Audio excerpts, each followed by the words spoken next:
Hey guys, Lab Rats here, and today we will check out 5 very unusual slime recipes. Do you like our experiments? Then click that bell button so you don't miss any of the new videos. And now, let's get into the first recipe. Squeeze out every little bit of this gold peel off mask into the bowl and add a couple of drops of sodium tetraborate and mix them together. Gradually the mass begins to thicken and becomes less transparent. But you'll still need to add more thickener to it. Mix it very well using a spoon again, and it looks like we can try picking it up.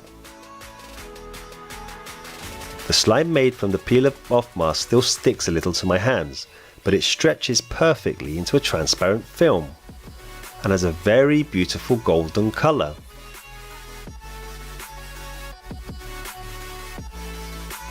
Now it's time to cut apart a regular diaper using scissors. We are particularly interested in the insides of the diaper that resembles an ordinary cotton wool.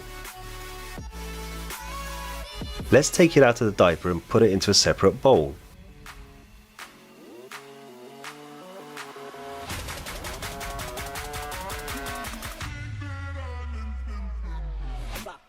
Adding water, the amount according to the recipe is a bit bigger than what we add to the snow for snow slimes. Mix again. The mass looks too dry to us, so we add more water. Mix the mass again, the contents of the diaper with water, and let them soak it up. Now it's time to join the resulting mass with the golden slime we had made earlier. Add the diaper mass in small portions to the slime and mix it using your hands. Due to the moisture in the diaper mass, the slime has just become much stickier. I guess it's best to pre-squeeze the water so it does not ruin the experiment. Put the rest of the diaper mass into the slime and continue thoroughly mixing it in your hands.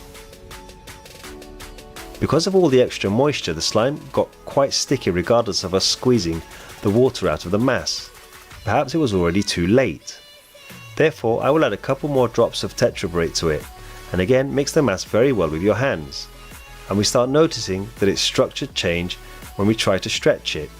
It is no longer a thin transparent film. It really started to resemble jelly. All in all, this slime looks interesting.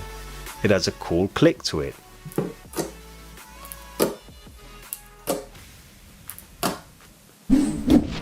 The following recipe has many different ingredients. We put a small amount of goo in a bowl and add it to some transparent glue. The proportions are not indicated in the recipe, so we use our judgment to measure the amount. Further on, a few squirts of liquid soap and a small amount of bath foam. Now we mix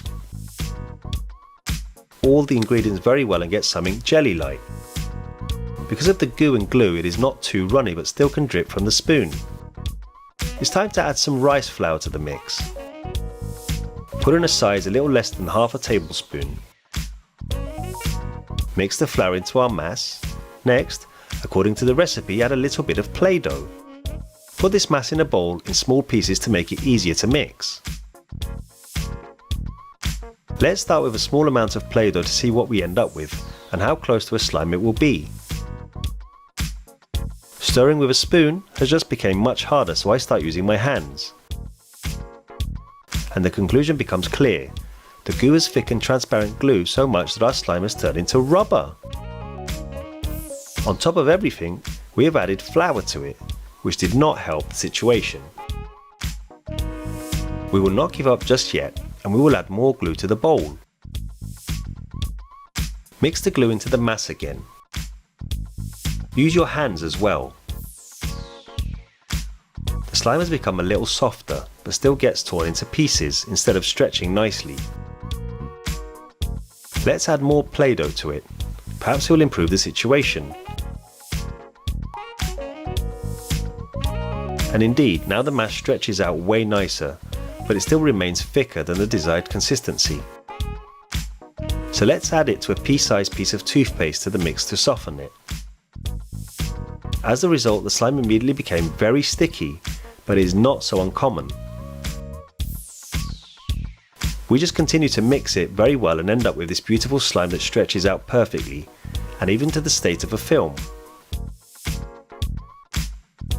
Yes, we have modified the recipe a bit, but it was totally worth it. Let's do the next recipe. We take out the store-bought slime from the packaging.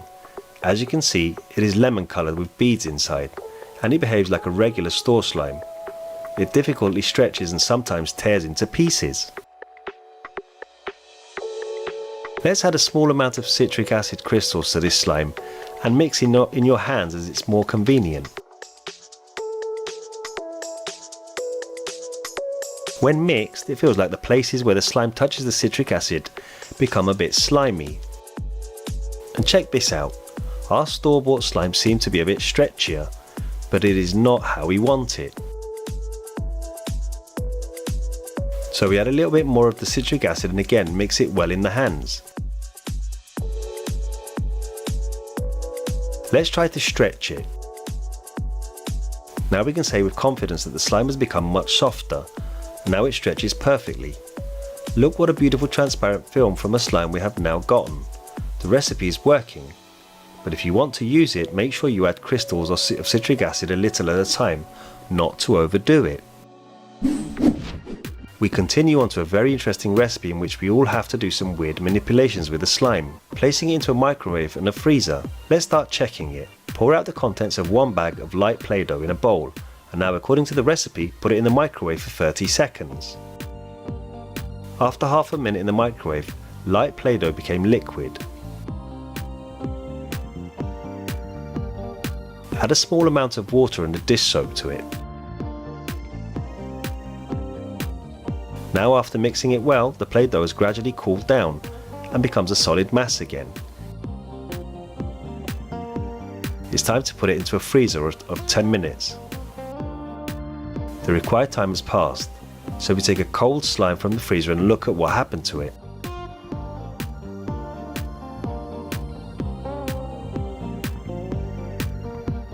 And we frankly witnessed this for the very first time. Like plastiline, began to stretch much better. Now it can even be stretched into a transparent film. This is probably the first time in our practice when light Play-Doh has been turned into a real slime without any glue or thickener. It sticks a little to the hands, but according to the recipe, sodium tetraborate can still be added to the mix. Nevertheless, we will not do it since we like it just like this. The fifth recipe requires a lot of food. Add half a teaspoon of Coke to the bowl. Now put 2 teaspoons of honey and mix them in.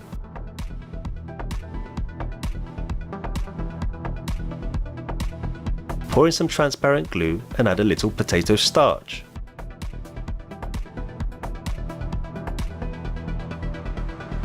Mix again. The mass is still too liquid, so we add more starch and mix it in again.